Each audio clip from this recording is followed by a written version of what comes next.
Hey everybody, welcome back to the channel, Sabaton Army. I got another good one for you today. We're going to be checking out A Ghost in the Trenches.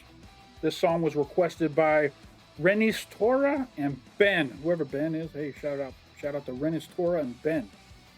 Uh, there is not a live version of this. I tried to find one, but it does not exist. So that means this is either a really sad song or, I don't know, for some reason maybe it's an unpopular song. But we're going to be checking out the official lyric video, and then I'm going to watch the Sabaton History for a deep dive into this song. Don't want to waste a lot of time with promo. Like, comment, subscribe, join the Patreon, and let's jump into the lyric video for A Ghost in the Trenches by Sabaton.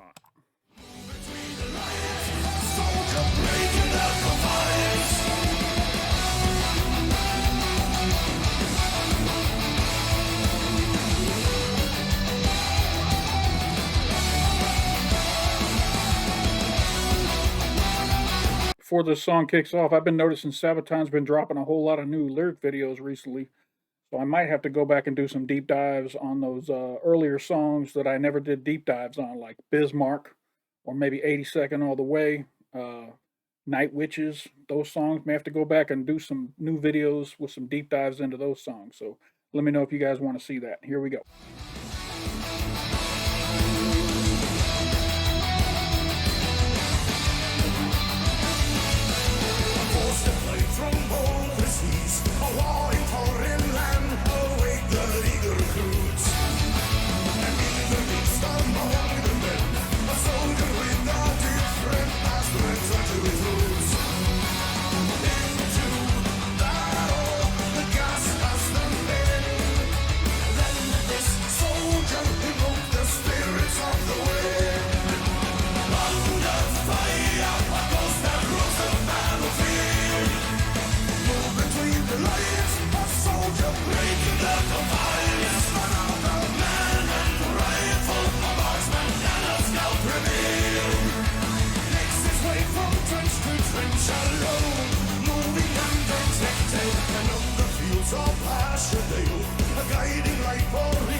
This is a good song. I don't know why there's not a live version of this. This song's really good. It's got a great hook and everything. I'm not quite sure what the story's about yet. The guy's name sounded Native American. Not going to speculate at this point. And he's moving through the trenches. I don't know if he's sneaking over into the enemy trenches and doing some stealthy stuff, but we'll have to find out in the Sabaton History. But this song's good so far.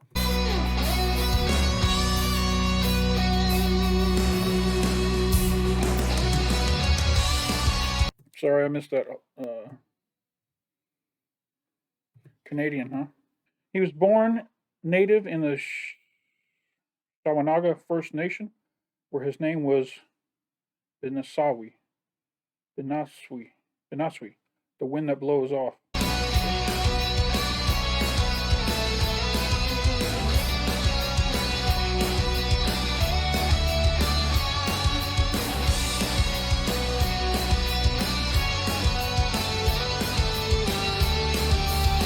Most effective sniper of World War One. That's a hell of a title. Hell of a title. That's got to be counting like all sides, right? That's a hell of a title. Skilled marksman, shit. He's the most effective sniper of the entire World War One. He's more than a skilled marksman.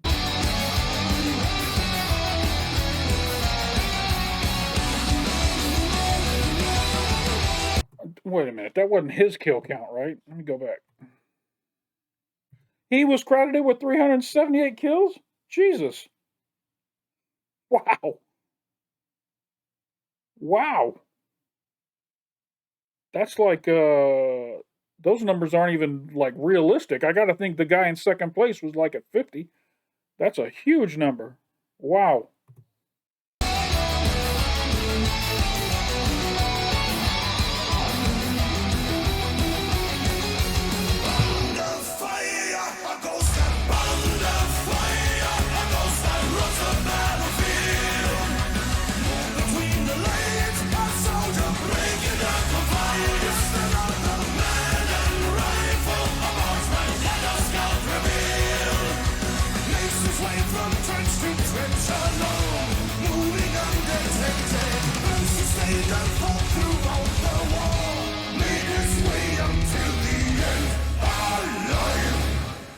Wow. Okay, I'm super excited to get into the history behind this because I want to see how the hell they counted these kills. My goodness. Let's jump into it. This is Sabaton History, A Ghost in the Trenches. Ooh, Francis Pagamaga Pagamagabo? Peg Pegamagabo. Francis Pegamagabo. Sabaton History number 18. This is one of the early ones. All right, let's jump into it. We got Indy Nidell and Joachim from Sabaton. Here we go. I'm Indy Nidell. And I'm Joachim from Sabaton. Okay, no, you are not Indy Nidell, and you are not Joachim from Sabaton. And this is Sabaton History.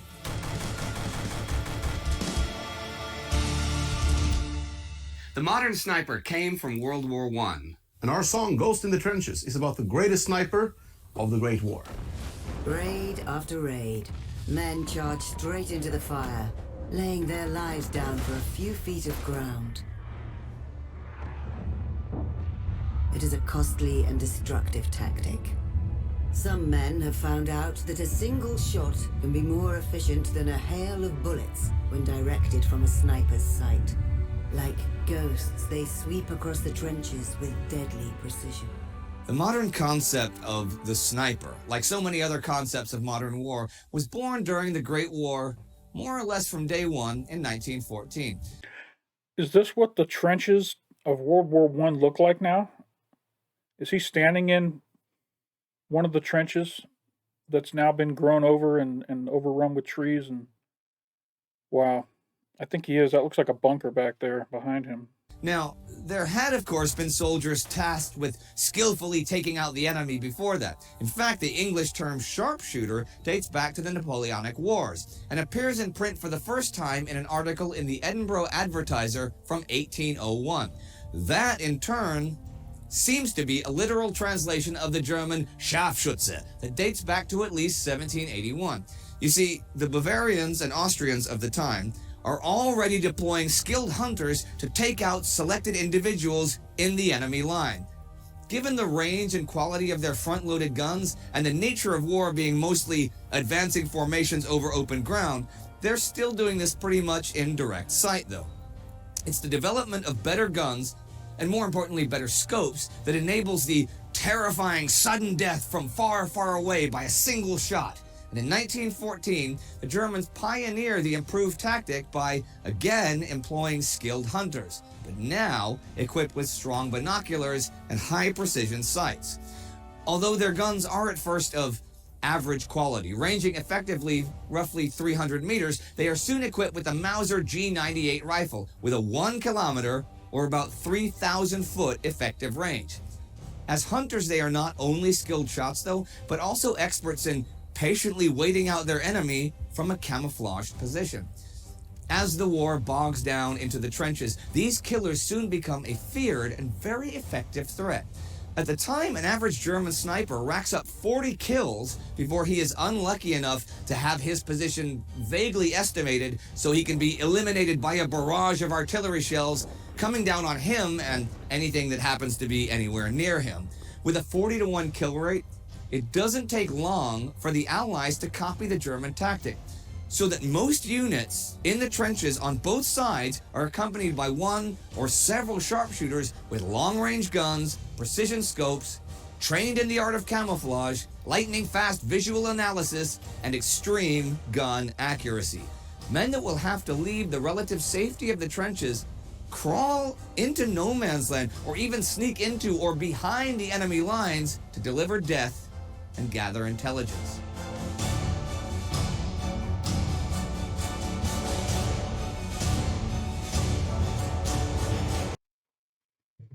I used to play a lot of Battlefield 2 back in the day, and I used to love being a sniper, man. If you could get a good sniper rifle and find a good spot, man, and just sit there and pick people off, it was so rewarding. It just felt so rewarding every time you drop somebody with one shot. Boom, headshot, drop. Just felt so good. You need a special kind of man to do that kind of work, to have even a remote chance of survival. And Francis Pegamagabo was exactly the right man for that job.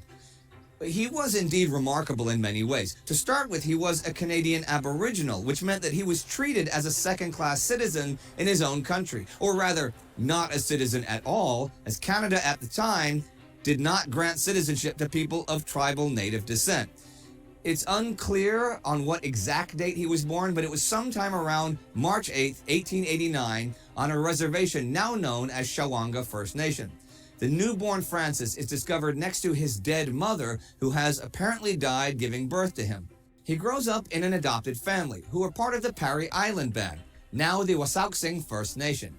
Eventually, he makes his living working on the Great Lakes and as a musician in a band.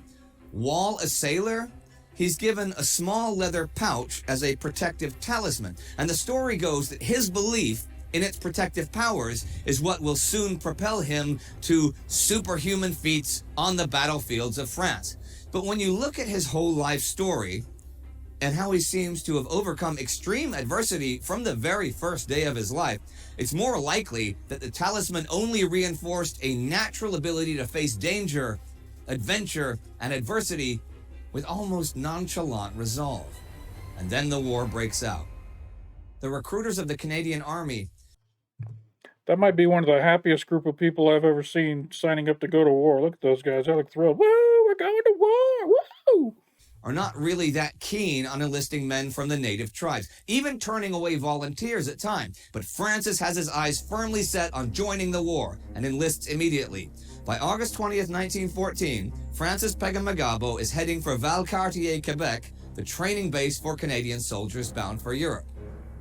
Soon he's in England, and in February 1915 arrives in France to train trench war tactics in the Ypres salient.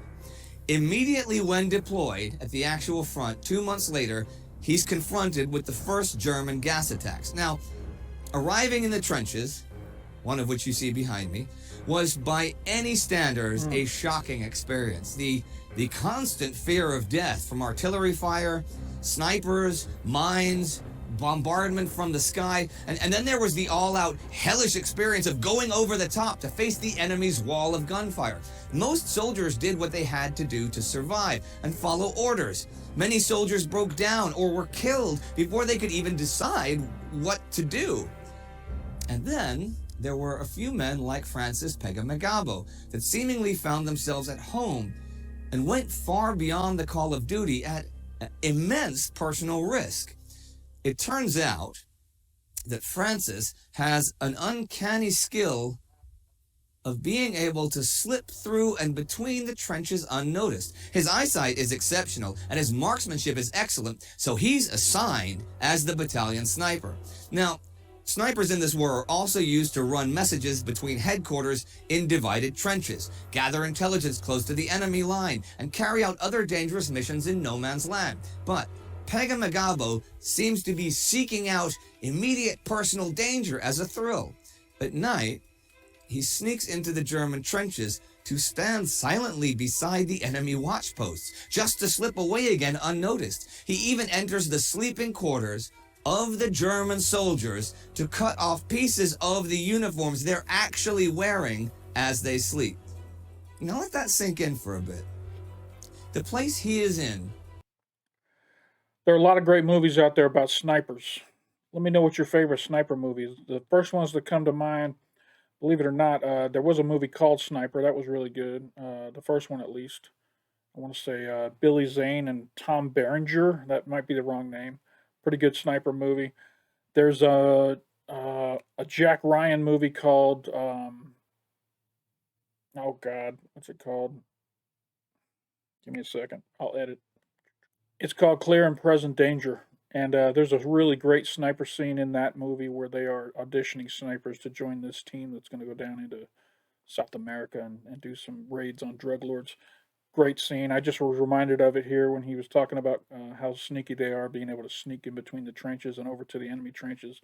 Let me know in the comments what your favorite sniper film or TV series is. All right, back to it. We're going to jump back 5 seconds. Is possibly the closest to actual hell on earth that you or anyone can imagine. It's muddy, dirty, loud, and lethal. You're under constant threat from mortars, machine guns, patrols, and defense works. Everywhere around you there is death and destruction. If you do not succumb to the fighting, chances are you will catch disease in the close, unhygienic quarters. And it is the smell of all of this that stays the longest in the memories of the men who suffered in the trenches. It is the odor of thousands of men living at close quarters. Their feces and urine, rotting food, molding cloth and decaying wood, the smell of sulfur, carbon, saltpeter, and other chemicals from the fighting. And most significantly, the overpowering stench of rotting flesh from the thousands of dead that lay unburied in no man's land. And in this apocalyptic world, Francis navigates silently, unseen and seemingly untouchable. He is truly a ghost in the trenches.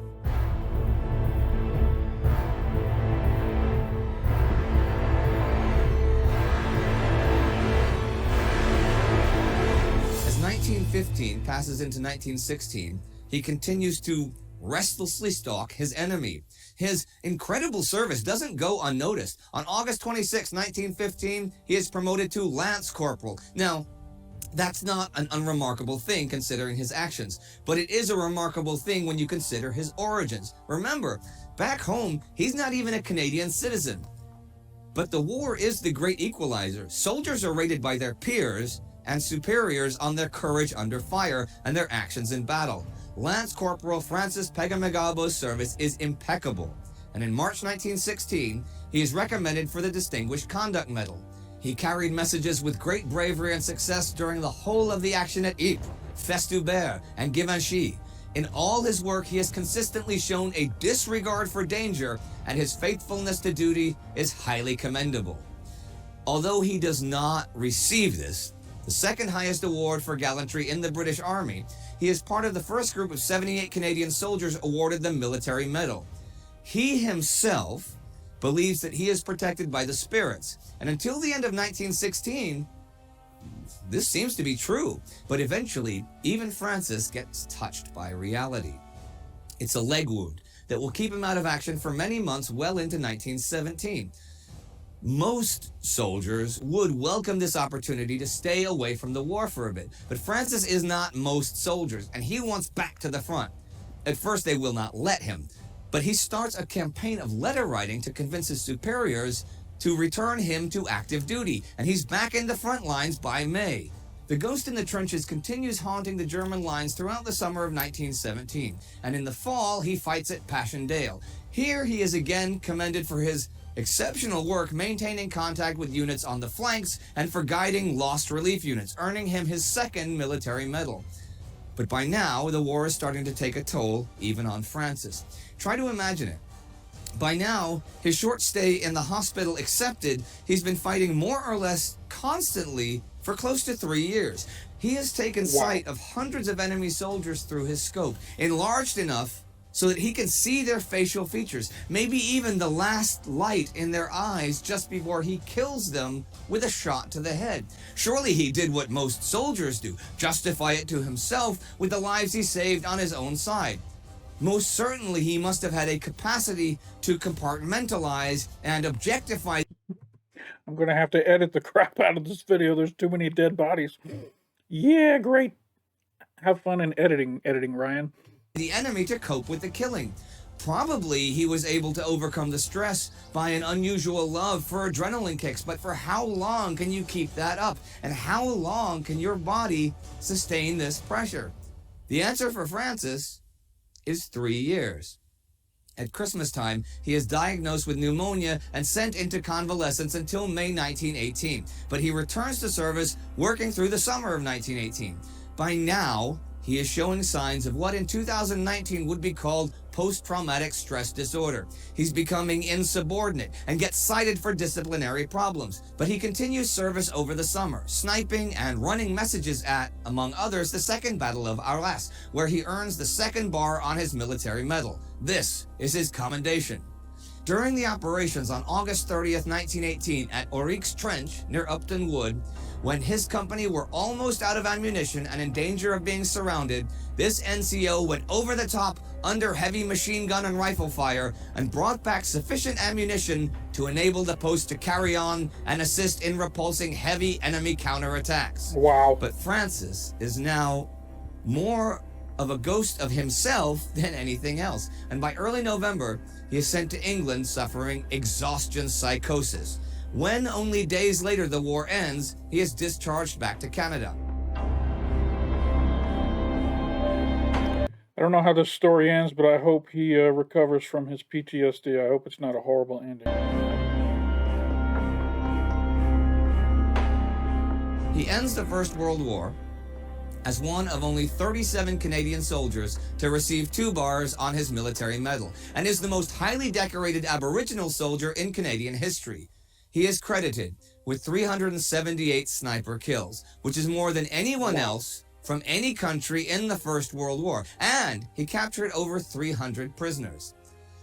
Numbers that make it easy to understand that, like every man and woman who served at or near the front, he returns changed forever. But true to his nature, Francis, although changed, is not broken. He has experienced acceptance as an equal from men serving by his side in battle, and then returns to Canada, where he is everything but equal. He begins a lifelong struggle for full citizenship and equal rights for Aboriginal Canadians. He serves 2 tenures as chief of the Parry Island Band and continues his involvement with the armed forces by joining the local militia regiment, the 23rd Pioneers, where he serves as company sergeant major from 1930 to 1936. Francis Pegamagabo dies August 5th, 1952, and is buried on the Wasauksing First Nation, close to where he was born. Like many of the rest of his generation, he took the suffering of war that he had endured and inflicted and turned it towards changing the world to the better. Born a non-desirable orphan, he is today, 100 years after his service, recognized in Canada as an important part of Canadian military history, with the 3rd Canadian Ranger Patrol Group named in honor of Corporal Francis Pegamagabo. To his allies, he was a hero and at times a savior. To his enemies, he was swift death. To all of us, he should be an example of how terribly personal war is. Wow. It never really said if he actually got his citizenship before he passed away. I sure hope that he did. Shout out. Salute. Salute to the ghost in the trenches. Francis Pegamagabo.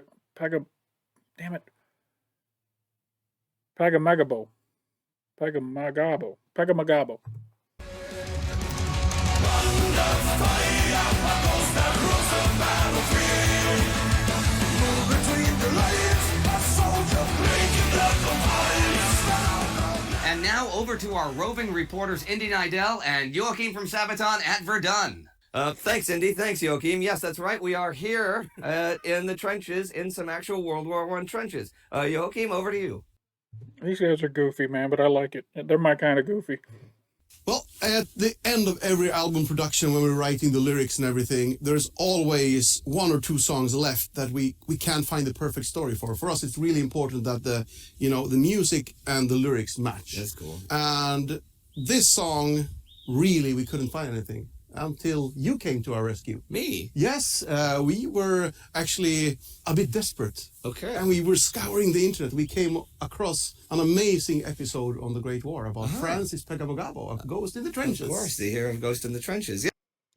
Quit showing off that you can say it. Pegamagabo. Yeah, if you don't know, my first big YouTube series was The Great War. You should go and check it out. So, well, I'm glad I could be an inspiration to you guys. Yes, it was lovely. See, we work together. We complement each other. And now, back to you, Indy and Joachim. Thank you, roving reporters Indy Nidell and Joachim from Sabaton, and we are back in the studio.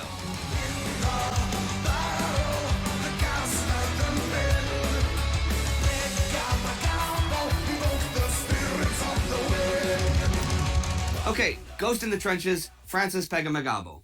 It was one of the first songs to be written for the album, actually the first one, and the first one featuring Tommy as a songwriter. So I wrote that with him. Wow. And this one, Didn't he just say this was one of the last two album songs to wrap up the album? And now he's saying it was one of the first songs on the album? I'm confused. Maybe I heard it wrong. I actually started, I don't remember, it started with a Googling or something. And that's when I knew this is a song, because this is a, sorry for the language, what the fuck moment. How have I not heard about this? And I gotta say, you did a great job on the research, because what was available online, at least when I tried to find some, there wasn't much. And cool that Tommy got the credit for that and stuff. Yeah, I mean, it's obviously he comes from bands where he's been the main songwriter and singer and keyboard player and guitarist at the same time. Yeah. So we already knew that he's perfectly capable of writing songs, but we didn't know if we were gonna be able to write songs together, because sometimes different songwriting styles don't really match. But in this case, I guess you'll be hearing more from me and Tommy. And here's another bizarre little bonus. When we were filming the stuff at Verdun, I went down to the hotel bar, and Tommy was just playing on the piano and stuff. And there were a couple of journalists there, and they asked us to play a song together. And I don't know how it came up with this, but one of the journalists recorded it, so I guarantee we can put a piece of it here. This is me and Tommy doing Frosty the Snowman. completely unrehearsed. Exclusive on Sabaton History. Yeah. Frosty the Snowman, it's a fairy tale they say. He was made of snow, but the children know how he came to life one day. There must have been some magic in that old silk hat they found, 'cause when they placed it on his head, he began to dance around. All right, everyone. Remember to support us on Patreon, because that's what makes this show happen, actually. And there's a playlist. Cool shit. You want that. And also, don't forget to check out Time Ghost and World War II. And I hope to see you again very soon. Take care. All right, very cool. This is a good song. I don't know why I haven't been able to find a live of this. This is a very cool song. This seems like the type of song, maybe if they tour Canada, this will be one of the exclusive songs that they do in front of the Canadian crowd. But I liked it. I liked it a lot. It's going on my playlist. This is one of those hidden gems, I guess, that, I don't know. I like it a lot. That's all I'm going to say. If you guys enjoyed this reaction, give me a like down below. It doesn't hurt you at all, and it really helps me when it comes to, makes me happy when I get likes. Thank you. Thank you for everybody who's been liking and commenting and subscribing. You guys have been helping make my channel grow, and I appreciate it very much. Thank you all. Appreciate it. And if you're not already a subscriber to the channel, there's a big red button down here in the corner. You can click on it. It'll turn gray. And if you hit that notification bell right next to it, it'll let you know anytime we drop some new content here on Touchy Reactions. And if you're the type of person who likes to support small channels growing, you can join our Sabaton. You can join our Patreon. There's a link up here in the corner, and there'll be a link down in the description as well. Over on Patreon, I'm about 3 weeks ahead. I think I'm going to try and push and get a whole month ahead on Patreon. That's my goal. So I'm gonna do a big push, get a whole bunch of songs reacted to, and try and get that Patreon up to 1 month ahead of YouTube. So got to set goals and got to meet goals. That's what I'm talking about. So recently just crossed over 5,000 subscribers. Thank you all for subscribing. Once again, this video is long enough as it is. So hey, I appreciate you stopping by, and don't forget to come on back.